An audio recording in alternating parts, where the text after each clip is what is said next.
Bir neçəsini fərqli bölgülərlə İsmail müəllim diaspora qiymətləndirir və istəyirik ki, ayının bölgüləri bizi təqdim edilir.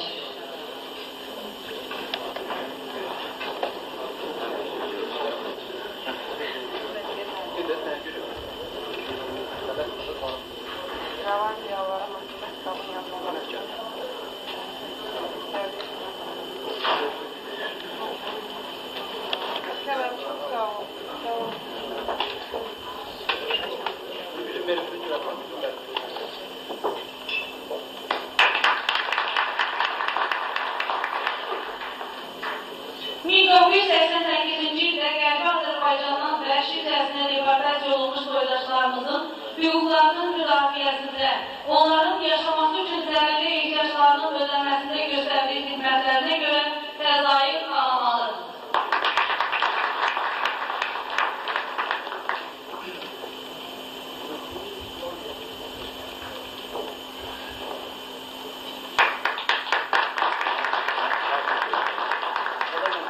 Mən fəzai qalamalı həm də deputat seçilməsi münasibəti ilə Gülər xanımın müdərlərində böyükdən təbrik edirəm. Onların hər ikisinin böyük xidmətləri var. Hər ikisi cavanlıdır. Bundan sonra xalqımızın qəlbazacaq problemlərinin həllində daha da qüdrətlə işləsinlər. Hər ikisi təbrik edirəm.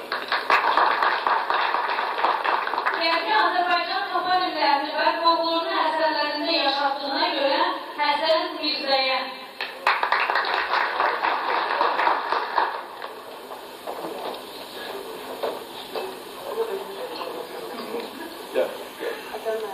Çok sağ olun.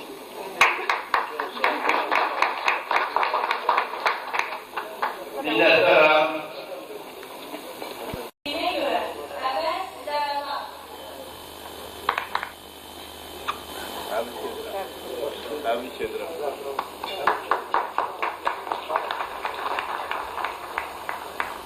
İrəvan xalqı haqqında xüsusi və eksponat nümunələrini toplayıb, qoruyub saxlamasında göstərdiyi xidmətlərinə görə Radə Zazadəyə.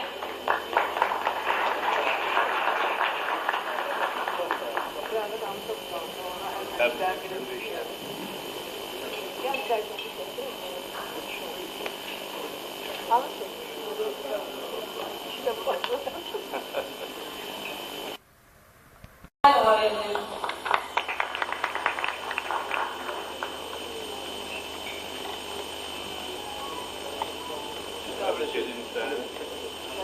Tebrik edin seni.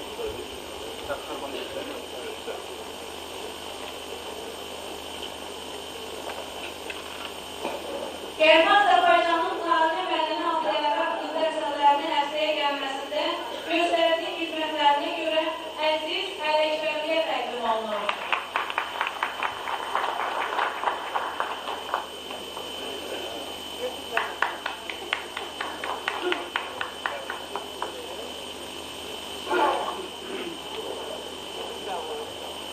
Yol təsərrüfü şeylərlə, bizlər xüsusi yaratlarına, Abbaslı və Şahsinin müsahibə məzun bəyəmasına və eynibasar vəzifindəki fəaliyyətinə görə nəticə iştirak etdirilən.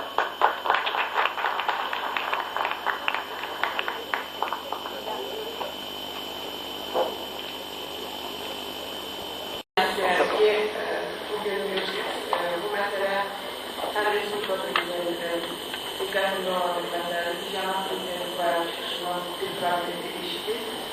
Ümumiyyətlə, bilməyinizi çox istəyərdim. Bugün həm Azərbaycan alimlərinin, həm məclis üzvlərinin belə demək mümkünsə, əgər bu ifadəni işlətmək olursa, yeniləşərsə, gündəlik qanunların içərisində ən birinci, ən önəmli məsələ. Çünki əgər biz millət vəkili olaraq, Azərbaycan ziyalısı olaraq, Azərbaycan